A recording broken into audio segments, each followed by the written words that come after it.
আসসালামু আলাইকুম প্রিয় শিক্ষার্থীবৃন্দ, আশা করি সকলে অনেক অনেক ভালো আছো। গণিত ক্লাসে তোমাদের সবাইকে স্বাগতম জানাচ্ছি। আমি মোহাম্মদ ইমাম Hasan, senior teacher, department of mathematics, milestone college. আজ আমরা আলোচনা করব অষ্টম অধ্যায় বৃত্ত। গ্রিক শব্দ কিকস থেকে বৃত্ত শব্দটির উৎপত্তি হয়েছে। কিকস শব্দের অর্থ আংটা। বৃত্ত সম্পর্কে মানুষের ধারণা প্রাকৃতিক, তবে গ্রিক দার্শনিক প্লেটো, ইউক্লিড এবং আর্কিমিডিস বৃত্তের ধারণা পরিমার্জন করেন। খ্রিস্টপূর্ব 300 অব্দে ইউক্লিড তার ইলিমিনেট গ্রন্থে বৃত্তের বৈশিষ্ট্য বর্ণনা করেন। এছাড়া 1700 খ্রিস্টাব্দে রাইন প্যাপিরাস বৃত্তের ক্ষেত্রফল নির্ণয়ের সূত্র অর্থাৎ পাই আর স্কোয়ার উদ্ভাবন করেন। উচ্চশিক্ষার ক্ষেত্রে বৃত্ত অত্যন্ত গুরুত্বপূর্ণ। স্থানাঙ্ক জ্যামিতি, ক্যালকুলাস এবং জ্যোতির্বিদ্যায় কম্পিউটার গ্রাফিক্স ডিজাইনের ক্ষেত্রে বৃত্ত অত্যন্ত গুরুত্বপূর্ণ। তাহলে তোমরা যারা কম্পিউটার ইঞ্জিনিয়ার হবা বা গ্রাফিক্স ডিজাইনার হবা, তাদের জন্য বৃত্ত অত্যন্ত গুরুত্বপূর্ণ। প্রাচীন সভ্যতার যোগাযোগের মাধ্যম চাকা বৃত্তের ধারণা থেকে সৃষ্টি হয়েছে। তাহলে তোমরা বুঝতে পারতেছো, বৃত্তের ধারণা ছাড়া অর্থাৎ চাকা ছাড়া আধুনিক যোগাযোগ ব্যবস্থা চিন্তা করা অকল্পনীয়। তাহলে বৃত্ত অত্যন্ত গুরুত্বপূর্ণ একটি অধ্যায়। আশা করব সবাই মনোযোগ দিয়ে ক্লাস করবে। তাহলে চলো আজকে আমরা ক্লাস শুরু করি। আজকের ক্লাসের শুরুতে আমরা প্রথমে বৃত্তের সাথে পরিচিত হব। বৃত্ত হচ্ছে একটি সমতুল্য জ্যামিতিক চিত্র, যার প্রত্যেকটি বিন্দু কোনো একটি নির্দিষ্ট বিন্দু থেকে সমদূরবর্তী, আর এই নির্দিষ্ট বিন্দুকে বলা হবে বৃত্তটির কেন্দ্র। এবার বৃত্তটাকে আমরা আরেকটু সহজ করে বোঝার জন্য আমি একটি এই বিন্দু স্থাপন করলাম এ। এখানে এ বিন্দুর অবস্থান বৃত্তের ভিতরে, আমি আরেকটি বিন্দু স্থাপন করলাম। এখানে বি বিন্দুর অবস্থান বৃত্তের বাহিরে, আমি আরেকটি বিন্দু স্থাপন করলাম। এখানে সি বিন্দুর অবস্থান বৃত্তের উপরে, অর্থাৎ বৃত্ত বলতে এই যে গোল দাগটা আছে, অর্থাৎ কেন্দ্র ও থেকে সমদূরবর্তী সকল বিন্দুর যেই সঞ্চারপথটি পাওয়া যাবে তাকে বলা হবে বৃত্ত। এবার বৃত্তের ব্যাসার্ধ। বৃত্তের কেন্দ্র থেকে বৃত্তস্থ যে কোনো বিন্দুর দূরত্বকে বৃত্তটির ব্যাসার্ধ বলা হয়। এখানে ওডি বৃত্তটির একটি ব্যাসার্ধ, একইভাবে ওই বৃত্তটির আরেকটি ব্যাসার্ধ। ব্যাসার্ধকে আর দিয়ে প্রকাশ করা হয়। এবার জ্যা, বৃত্তস্থ যে কোনো দুটি বিন্দুর সংযোজক রেখাংশকে বৃত্তটির জ্যা বলা হয়। তাহলে আমি দুটি বিন্দু পি এবং ই যদি সংযুক্ত করে দেই, এখানে পিই রেখাংশকে বলা হবে একটি জ্যা। আবার আমি যদি আরেকটি বিন্দু কিউ নেই, কিউ ডি যদি যোগ করে দেই, তাহলে কিউ ডিকে বলা হবে আরেকটি জ্যা। অর্থাৎ বৃত্তস্থ যে কোনো দুটি বিন্দুর সংযোগ রেখাংশকে ওই বৃত্তের জ্যা বলে। এবার ব্যাস, কেন্দ্রগামী যে কোনো জ্যাকে বৃত্তটির ব্যাস বলা হয়। এখানে কিউডি জ্যা বৃত্তের কেন্দ্র ওগামী, তাহলে কিউডিকে বলা হবে বৃত্তটির ব্যাস। বৃত্তের ব্যাসকে ডি দিয়ে প্রকাশ করা হয়। আর যেহেতু বৃত্তের ব্যাস বৃত্তের ব্যাসার্ধের দ্বিগুণ, এর জন্য ডি ইকুয়াল টু 2r। এবার বৃত্তের পরিধি। বৃত্তের সম্পূর্ণ দৈর্ঘ্যকে বৃত্তের পরিধি বলা হয়। আমরা আগে বলেছি বৃত্ত হচ্ছে এই যে গোল দাগটা। এখন আমরা যদি বৃত্তের সম্পূর্ণ দৈর্ঘ্য নেই, তাকে বলা হবে বৃত্তের পরিধি। আর বৃত্তের পরিধি নির্ণয়ের সূত্র হচ্ছে 2πr। এবার বৃত্তচাপ। বৃত্তস্থ যে কোনো দুটি বিন্দুর মধ্যবর্তী পরিধির অংশকে বৃত্তচাপ বলা হয়। এখানে ডি এবং ই দুটি বৃত্তস্থ বিন্দু, এবং ডি ও ই বিন্দুর মধ্যবর্তী পরিধির যে অংশ, এই অংশকে বলা হবে একটি বৃত্তচাপ। এবার বৃত্তস্থ কোণ। বৃত্তের দুটি জ্যা যদি বৃত্তস্থ কোনো বিন্দুতে ছেদ করে, তাহলে এদের মধ্যবর্তী কোণকে বলা হবে বৃত্তস্থ কোণ। মনে করি এম ও একটি জ্যা এবং ও এন আরেকটি জ্যা, যারা পরস্পর বৃত্তস্থ ও বিন্দুতে ছেদ করেছে, তাহলে উৎপন্ন কোণ অর্থাৎ এম ও এনকে বলা হবে একটি বৃত্তস্থ কোণ। এবার কেন্দ্রস্থ কোণ। কোন কোণের শীর্ষবিন্দু যদি বৃত্তের কেন্দ্র অবস্থিত হয়, তাকে বলা হবে কেন্দ্রস্থ কোণ। এখানে কোণ ই ও ডি একটি কেন্দ্রস্থ কোণ। আশা করি বৃত্তের বিভিন্ন অংশগুলো তোমরা সবাই বুঝতে পেরেছো। এবার আমরা আলোচনা করব উপপাদ্য 21। উপপাদ্য 21, বৃত্তের একই চাপের উপর দণ্ডায়মান বৃত্তস্থ কোণগুলো পরস্পর সমান। অর্থাৎ একটি বৃত্তের একই চাপের উপর যতগুলো বৃত্তস্থ কোণ থাকবে, সবগুলো কোণ সমান হবে। তাহলে মনে করি ও কেন্দ্র বিশিষ্ট একটি বৃত্তে বিসিডি চাপের উপর দণ্ডায়মান দুটি বৃত্তস্থ কোণ, কোণ বিএডি এবং আরেকটি কোণ বিইডি। তাহলে প্রমাণ করতে হবে বৃত্তস্থ কোণদ্বয় পরস্পর সমান, অর্থাৎ কোণ বিএডি ইকুয়াল টু কোণ বিইডি। এবার প্রমাণ করার জন্য আমাদের অঙ্কন করতে হবে। আমরা ও বিন্দু এবং বি বিন্দু যোগ করে দিব, আবার ও বিন্দু এবং ডি বিন্দু যোগ করে দিব। এবার প্রমাণ, এখানে বিসিডি চাপের উপর দণ্ডায়মান কেন্দ্রস্থ কোণ বিওডি। এখন উপপাদ্য 20 থেকে আমরা জানি একই চাপের উপর দণ্ডায়মান বৃত্তস্থ কোণ কেন্দ্রস্থ কোণের অর্ধেক, অর্থাৎ কেন্দ্রস্থ কোণ বৃত্তস্থ কোণের দ্বিগুণ।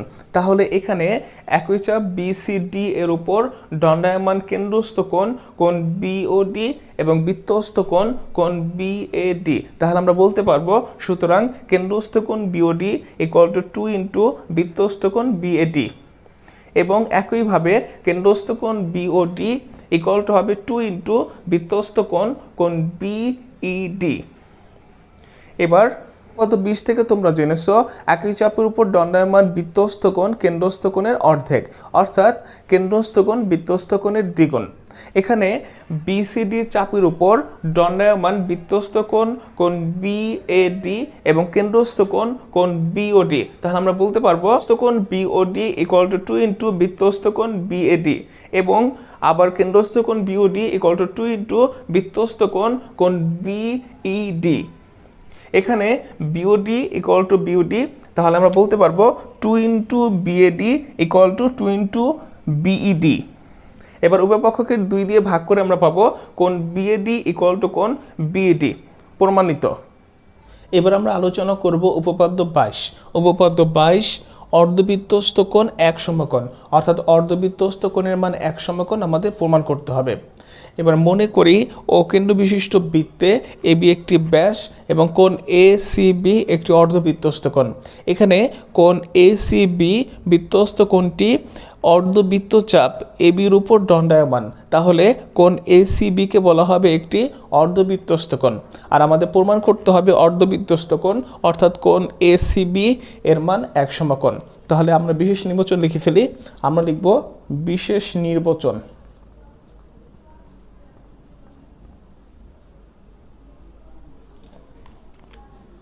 মনে করি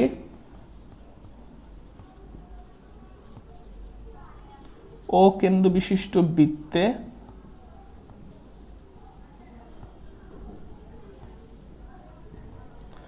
এবি ব্যাস এবং কোণ এসিবি একটি অর্ধবৃত্তস্থ কোণ।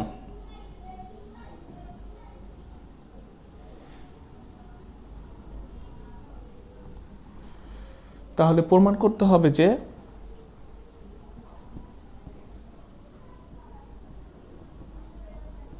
অর্ধবৃত্তস্থ কোণ অর্থাৎ কোণ এসিবি ইকুয়াল টু এক সমকোণ। এবার উপপাদ্যটি প্রমাণ করার জন্য আমাদের অঙ্কন করতে হবে। তাহলে আমরা লিখব অঙ্কন।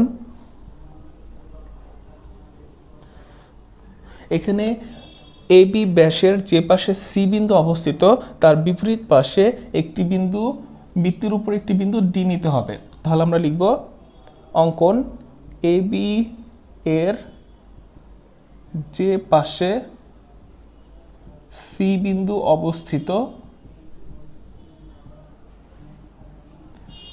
তার বিপরীত পাশে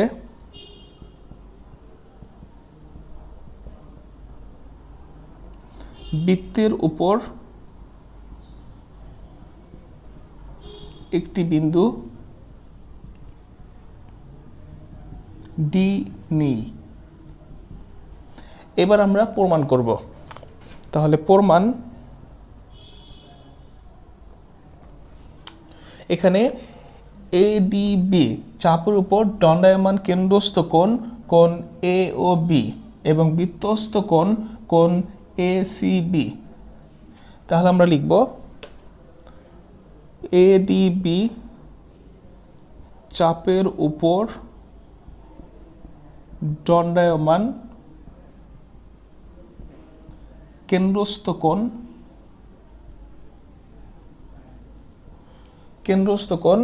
কোণ এ ও বি এবং বৃত্তস্থ কোণ এখানে বিত্তস্ত কোণ কোণ এ সি বি, তাহলে কোণ এ সি বি। এখন কেন্দ্রস্থ কোণ এবং বৃত্তস্থ কোণের সম্পর্ক আমরা সকলেই জানি। আমরা জানি বৃত্তস্থ কোণ কেন্দ্রস্থ কোণের অর্ধেক, তাহলে আমরা লিখতে পারবো বৃত্তস্থ কোণ অর্থাৎ কোণ A C B equal to হবে হাফ অফ কেন্দ্রস্থ কোণ কোণ এ ও বি। কিন্তু এখানে কোণ এ ও বি এর মান 2 সমকোণ, তাহলে আমরা লিখব কিন্তু সরল কোণ, এখানে কোণ এ ও বি হচ্ছে একটি সরলকোণ, তাহলে সরল কোণ কোণ A O B equal to 2 সমকোণ। সুতরাং কোণ এ সি বি, এখানে কোণ A C B equal to half into কোণ A O B, A O B এর মান হচ্ছে 2 সমকোণ, তাহলে আমরা লিখতে পারবো 2 সমকোণ। এখন কেটে দিলে আমরা পাবো 1 সমকোণ। তাহলে কোণ এসিবি ইকুয়াল টু 1 সমকোণ প্রমাণিত। আশা করি প্রমাণটি সবাই বুঝতে পেরেছ। এবার আমরা আলোচনা করব উপপাদ্য 23। উপপাদ্য 23, বৃত্ত অন্তর্লিখিত চতুর্ভুজের যে কোনো দুইটি বিপরীত কোণের সমষ্টি 2 সমকোণ। তাহলে বৃত্তে অন্তর্লিখিত যে কোনো চতুর্ভুজের বিপরীত কোণ দ্বয়ের সমষ্টি 2 সমকোণ আমাদের প্রমাণ করতে হবে। বিশেষ নির্বাচন, মনে করি ও কেন্দ্র বিশিষ্ট বৃত্তে এ বি সি ডি চতুর্ভুজটি অন্তর্লিখিত হয়েছে। তাহলে আমাদের প্রমাণ করতে হবে যে কোণ এ বি সি এবং তার বিপরীত কোণ কোণ এ ডি সি এর সমষ্টি 2 সমকোণ, অর্থাৎ কোণ এ বি সি প্লাস কোণ A D C equal to 2 সমকোণ। এবং একইভাবে আমাদের প্রমাণ করতে হবে কোণ বি এ ডি এবং তার বিপরীত কোণ কোণ বি সি ডি এর সমষ্টি 2 সমকোণ, অর্থাৎ কোণ বিএডি প্লাস কোণ বিসিডি ইকুয়াল টু 2 সমকোণ। এবার আমরা প্রমাণ করার জন্য অঙ্কন করব। অঙ্কন করার জন্য ও বিন্দু এবং এ বিন্দু যোগ করে দিব, আবার ও বিন্দু এবং সি বিন্দু যোগ করে দিব।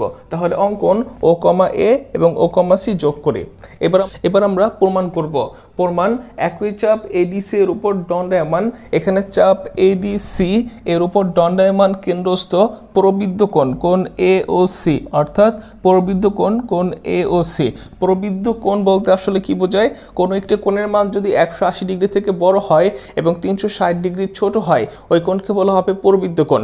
এখানে আমরা চিত্র থেকে দেখতে পাচ্ছি যে কোণ এ ও সি, অর্থাৎ এই কোণটি একটি প্রবৃদ্ধ কোণ, এই জন্য অবশ্যই প্রবৃদ্ধ উল্লেখ করতে হবে। এখন উপপাদ্য 20 থেকে আমরা জানি একই চাপের উপর দণ্ডায়মান কেন্দ্রস্থ কোণ বৃত্তস্থ কোণের দ্বিগুণ। তাহলে আমরা লিখব কেন্দ্রস্থ প্রবৃদ্ধ কোণ এওসি ইকুয়াল টু দ্বিগুণ যেহেতু, তাহলে আমরা লিখব 2 ইন্টু বৃত্তস্থ কোণ কোণ এ বি সি। আবার একই চাপ এবিসি এর উপর দণ্ডায়মান, এখানে চাপ এবিসি এর উপর দণ্ডায়মান কেন্দ্রস্থ কোণ এওসি এবং বৃত্তস্থ কোণ কোণ এডিসি। আর আমরা জানি কেন্দ্রস্থ কোণ বৃত্তস্থ কোণের দ্বিগুণ, তাহলে কেন্দ্রস্থ কোণ এওসি ইকুয়াল টু হবে 2 ইন্টু বৃত্তস্থ কোণ এডিসি। এবার আমরা সমীকরণ 2টি যোগ করে পাবো প্রবৃদ্ধ কোণ এওসি প্লাস কোণ এওসি ইকুয়াল টু, আমরা যদি ডান পক্ষ থেকে 2 কমন নেই তাহলে 2 ইন্টু কোণ এবিসি প্লাস কোণ এডিসি। কিন্তু প্রবৃদ্ধ কোণ এওসি অর্থাৎ কোণ এওসি প্লাস কোণ এওসি এর সমষ্টি হবে 4 সমকোণ, কারণ আমরা জানি বৃত্তের কেন্দ্রে উৎপন্ন কোণের মান 360 ডিগ্রি বা 4 সমকোণ। এর জন্য প্রবৃদ্ধ কোণ এওসি প্লাস কোণ এওসি ইকুয়াল টু হবে 4 সমকোণ।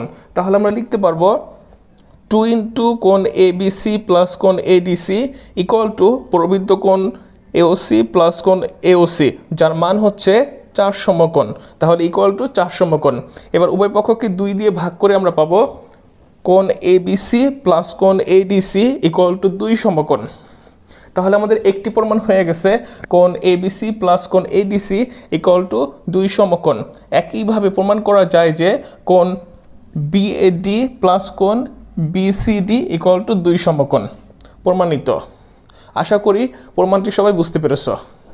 এবার আমরা আলোচনা করব উপপাদ্য 24। উপপাদ্য 24, কোন চতুর্ভুজে দুইটি বিপরীত কোণ সম্পূরক কোণ। সম্পূরক কোণ হলে তার শীর্ষবিন্দু 4টি সমবৃত্ত। এখানে নতুন দুটি শব্দ, একটা হচ্ছে সমবৃত্ত আর একটা হচ্ছে সম্পূরক কোণ। সম্পূরক কোণ কাকে বলে? দুইটি কোণের সমষ্টি 180 ডিগ্রি হলে একটি কোণকে অপরটির পরস্পরের সম্পূরক কোণ বলা হয়।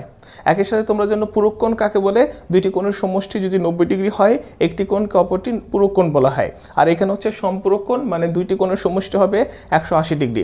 আর সমবৃত্ত শব্দের অর্থ কি? যে কোনো একটি বৃত্তের উপরে যতগুলো বিন্দু থাকে সবগুলো বিন্দুকে বলা হয় সমবৃত্ত। যেমন এই বৃত্তের ক্ষেত্রে এ বিন্দু, বি বিন্দু, সি বিন্দু, এগুলো হচ্ছে সমবৃত্ত। আমাদের কোশ্চেনে কি বলছে? কোন চতুর্ভুজের দুইটি বিপরীত কোণ সম্পূরক কোণ হলে তার শীর্ষবিন্দু 4টি সমবৃত্ত হয়। অর্থাৎ মনে করি এবিসি চতুর্ভুজে কোণ এবিসি, অর্থাৎ কোণ এবিসি এবং কোণ এডিসি সমান 2 সমকোণ, অর্থাৎ কোণ এডিসি ইকুয়াল টু 2 সমকোণ। প্রমাণ করতে হবে যে এবিসিডি মানে এই 4টি বিন্দু সমবৃত্ত। এবার প্রমাণ করার জন্য আমরা অঙ্কন করব। যেহেতু এবিসিডি একটি চতুর্ভুজ, আর তাহলে এ বিন্দু, বি বিন্দু, সি বিন্দু এবং ডি বিন্দু হচ্ছে চতুর্ভুজের 4টি শীর্ষবিন্দু। তাহলে আমরা বলতে পারবো যে এ, বি এবং সি বিন্দু 3টি সমরেখ হবে না। এখন যেহেতু এ, বি, সি বিন্দু 3টি সমরেখ নয়, সুতরাং বিন্দু 3টি দিয়ে যায় এরূপ একটি মাত্র বৃত্ত আছে। মনে করি বৃত্তটি এডি রেখাকে ই বিন্দুতে ছেদ করেছে। আমাদের চিত্রে আমরা মনে করলাম যে এ, বি, সি বিন্দুগামী বৃত্তটি এডি রেখাকে ই বিন্দুতে ছেদ করেছে। এবার সি বিন্দু, ই বিন্দু যোগ করি। এখানে সি বিন্দু এবং ই বিন্দু যোগ করা হয়েছে। এবার আমরা উপপাদ্য 24 প্রমাণ করব। তাহলে প্রমাণ: অঙ্কন অনুসারে এ বি সি একটি বৃত্তস্থ চতুর্ভুজ। তাহলে আমরা লিখতে পারবো অঙ্কন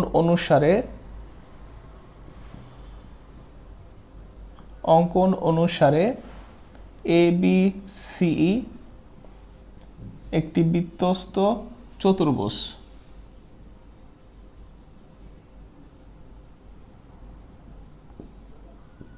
এখন আমরা জানি বৃত্তস্থ চতুর্ভুজের বিপরীত কোণদ্বয়ের সমষ্টি 2 সমকোণ। তাহলে এখানে কোণ এ বি সি প্লাস কোণ এ ই সি ইকুয়াল টু হবে 2 সমকোণ। তাহলে আমরা লিখব সুতরাং কোণ এ বি সি প্লাস কোণ এ ই সি ইকুয়াল টু 2 সমকোণ। কিন্তু আমাদের বিশেষ নির্বাচনে দেওয়া ছিল, আমরা লিখব কিন্তু বিশেষ নির্বাচনে দেওয়া ছিল কোণ এ বি সি প্লাস কোণ A D C equal to 2 সমকোণ। এখন এখানে কোণ এবিসি ইকুয়াল টু কোণ এবিসি 2 সমকোণ 2 সমকোণ। তাহলে আমরা বলতে পারবো কোণ এইসি ইকুয়াল টু কোণ এডিসি। তাহলে আমরা লিখব সুতরাং কোণ এইসি ইকুয়াল টু কোণ এডিসি। কিন্তু ইহা অসম্ভব, কারণ আমাদের চিত্রে কোণ এইসি হচ্ছে ত্রিভুজ সিডিই এর একটি বহিস্থ কোণ, আর কোণ এডিসি অর্থাৎ কোণ ইডিসি হচ্ছে একটি বিপরীত অন্তস্থ কোণ। আর আমরা জানি কোন চতুর্ভুজের বহিস্থ কোণ তার বিপরীত অন্তস্থ কোণদ্বয়ের সমষ্টির সমান। তাহলে কোণ এইসি এবং কোণ এডিসি কখনো সমান হতে পারবে না। এজন্য আমরা লিখব যা অসম্ভব।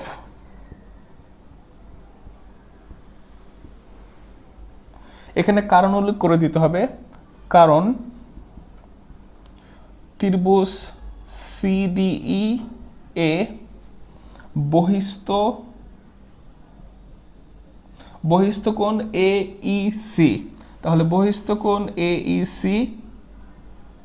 এইসি ইজ গ্রেটার দেন বিপরীত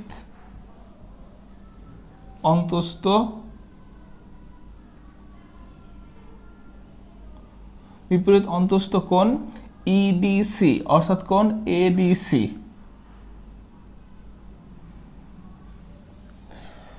এখন আমাদের প্রমাণ করতে হবে এ বি সি ডি বিন্দু 4টি সমবিন্দু। আমরা প্রমাণের শুরুতে এ বি সি কে সমবৃত্ত ধরে ডি ব্যতীত অন্য একটি বিন্দু ই কে সমবৃত্ত ধরে নিয়েছিলাম। পরে দেখলাম যা অসম্ভব। তাহলে ডি বিন্দু এবং ই বিন্দু ভিন্ন কোনো বিন্দু হতে পারবে না, অর্থাৎ ডি বিন্দু ই বিন্দুর সাথে মিলে যাবে। তাহলে আমরা লিখব সুতরাং ই ও ডি ভিন্ন কোনো বিন্দু হতে পারবে না।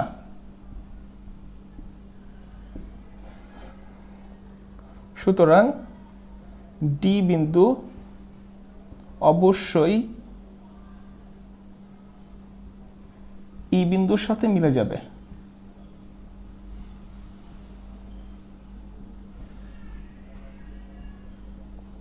এখন ডি বিন্দু যদি ই বিন্দুর সাথে মিলে যায় তাহলে এ বি সি এবং ডি বিন্দু সমবৃত্ত হবে।